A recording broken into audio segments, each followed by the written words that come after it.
This is part 7 of 10 of our response to Randall's message in the COGR's Revelation series.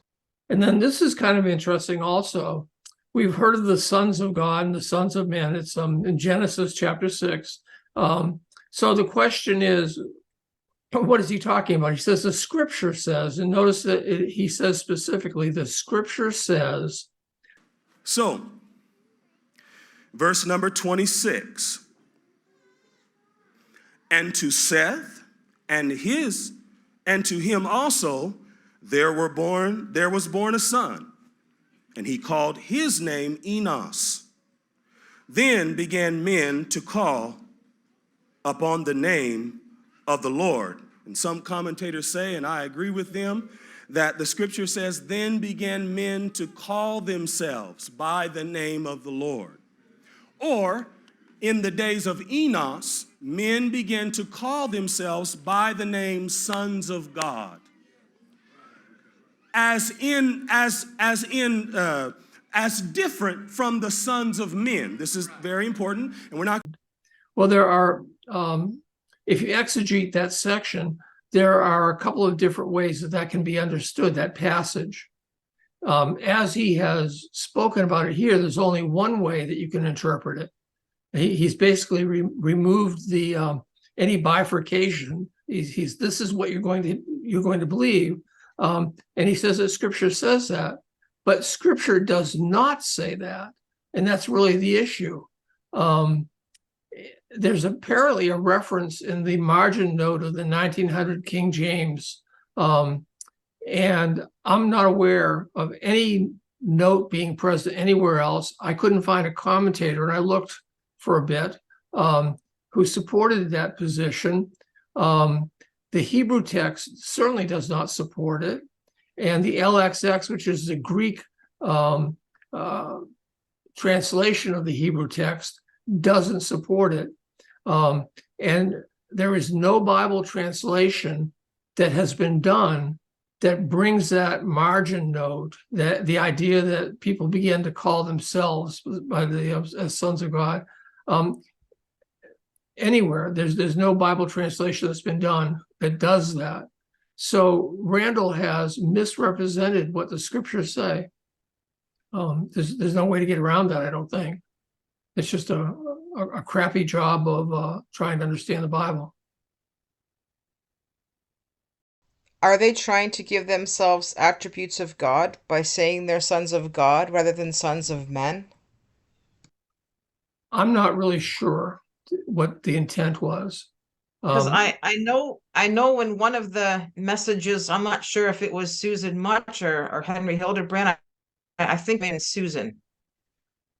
She's making a distinction between the sons of God and the sons of men.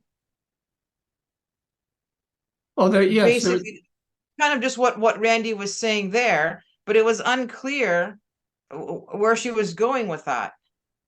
Right. And there, if you look at that in the context, the argument is, when you talk about the sons of man versus the sons of God kind of thing, were they talking about angelic beings? Were they talking about men? What is the meaning of the text? Because that gets into the whole sin thing and then the flood that follows. So right. I would just like to, if I'm going to have somebody tell me something about scripture, I would like for them to stay close to the text, not to make it say something that it doesn't, because when they do that, then they corrupt it. It was hard for me to distinguish whether they were trying to say, to split the group into those who believe in the Lord and those who don't. I wasn't sure if they were meaning it in that way, or if they're trying to give themselves some sort of divinity by saying, well, we are sons of God as opposed to sons of men. It was kind of unclear. Yeah, and a number of the things that I have heard going through the series would require sitting down and discussing further with the person who's made the claims to get them to kind of fill out what it is they mean. But what you can take away from this is that it simply is not a good understanding of the passage. An apostle has just misrepresented scripture, is what it And- amounts to. And then you have Stephen Hargrave, who says it's not their job to explain scripture to us. If we don't understand it, it isn't their job to help us understand. So Yeah, it well, doesn't it really is open the door scripture. for you to go and ask questions. Yeah. Yeah. So it's just you couldn't go to a Bible college and survive with that level of expertise. You'd be gone. This concludes our video. Thank you for joining us. The resource slides go by rather quickly for sake of time.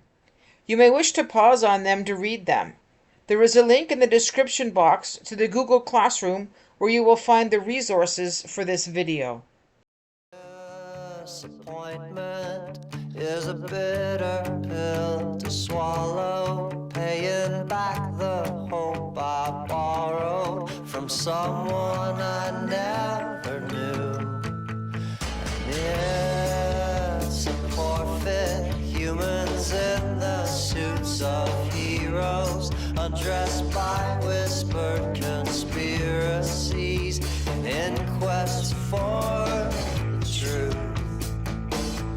But if the truth is what you're looking for, you don't get to choose the answers anymore. So tell me, do you really still believe that the truth will set you free?